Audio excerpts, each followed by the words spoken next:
মুখত বিহু নাম, কান্ধত এবোজাকৈ খৰি।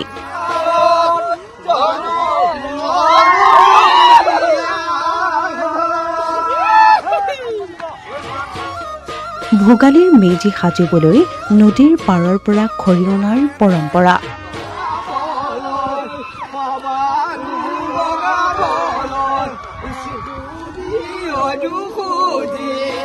সমাগত ভোগৰ উৎসৱ ভোগালী বিহু। প্ৰতিখন চহা অসমীয়াৰ ঘৰতেই এতিয়া ভোগালী বিহুক লৈ ব্যাপক প্ৰস্তুতি।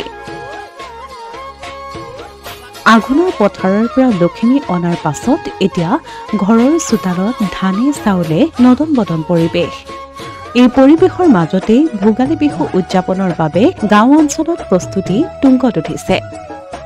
এয়া চাবুৱাৰ ৰহমহীয়াৰ বৰতিচুক গাঁৱৰ দৃশ্য।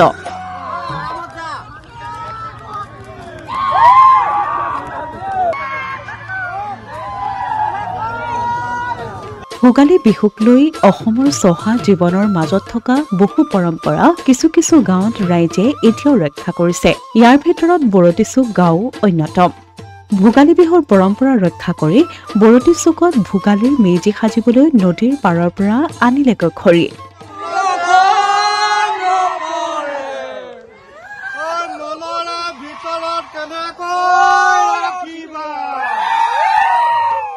চাৰিশতকৈ অধিক যুৱকে এক নান্দনিক পৰিৱেশৰ মাজত মেজিৰ স্থানলৈ খৰি অনা সমূহীয়া পৰম্পৰা ৰক্ষা কৰাৰ এই দৃশ্য সঁচাকৈ আজিৰ দিনত দুৰ্লভ।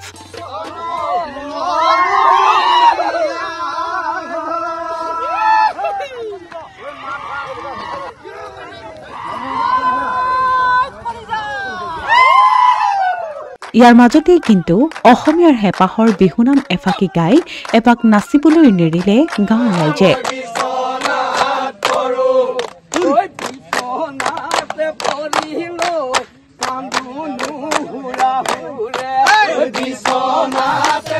বাৰজন লোকে প্ৰথমে নদীৰ পাৰৰ পৰা খৰি আনিছিল আৰু পাছলৈ এয়া গাঁওখনৰ এক পৰম্পৰা হৈ পৰিল।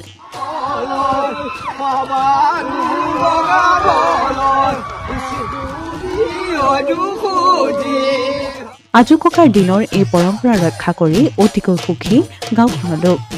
আমাৰ উপৰোক্ত যিখিনি যুৱকসকলে জনাই দিলে আপোনালোক ইতিমধ্যে কথা হ'ল, এইটো আমাৰ আজু ককাৰ দিনৰ পৰা প্ৰথম 12 ভাৰ খৰিৰ পৰা আৰম্ভ হৈছিলে, কিন্তু ইতিমধ্যে আপোনালোকে যুৱকসকলৰ খৰি লাইন দেখা পাইছে।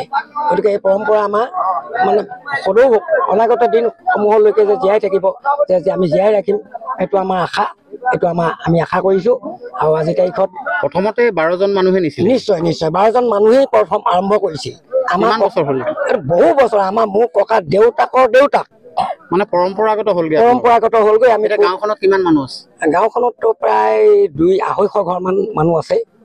তাৰে এইখিনি যুৱক 250 ঘৰৰ ভিতৰত ইমান যুৱকে আমি যিখিনি পাৰিছোঁ এইখিনি আনিছোঁ। আৰু কিছুমান চাকৰিয়াল আছে আৰু কিছুমান আন কিবা কিবি কামত আছে, তেওঁলোক আহিব পৰা নাই। কিছুমান মানুহৰ ঘৰত মানুহ কিবা ঢুকাইছে, কিবা হৈছে, তেনেকে অলপ মানুহৰ সংখ্যাটো কমিছে। গতিকে এই নদীখনৰ পৰা আমাৰ আচলতে অলপ অসুবিধা হ'ল। খৰিৰ ক্ষেত্ৰত আমাৰ অসুবিধা হ'ল। আগে আমি এই নদী নাথাকোঁতে জংঘলৰ পৰা আমি খৰি আনিছিলোঁ। এতিয়া খৰি আমাৰ যথেষ্ট খৰি পৰিমাণ কমিলে। যিকোনো প্ৰকাৰে নিজৰ ঘৰৰ পৰা গছ কাটি হ'লেও আমি মানে আমাৰ পৰম্পৰাটো ৰক্ষা কৰি ৰাখিছোঁ। অসমীয়া প্ৰতিদিন ডিজিটেল সংবাদ চাবুৱা।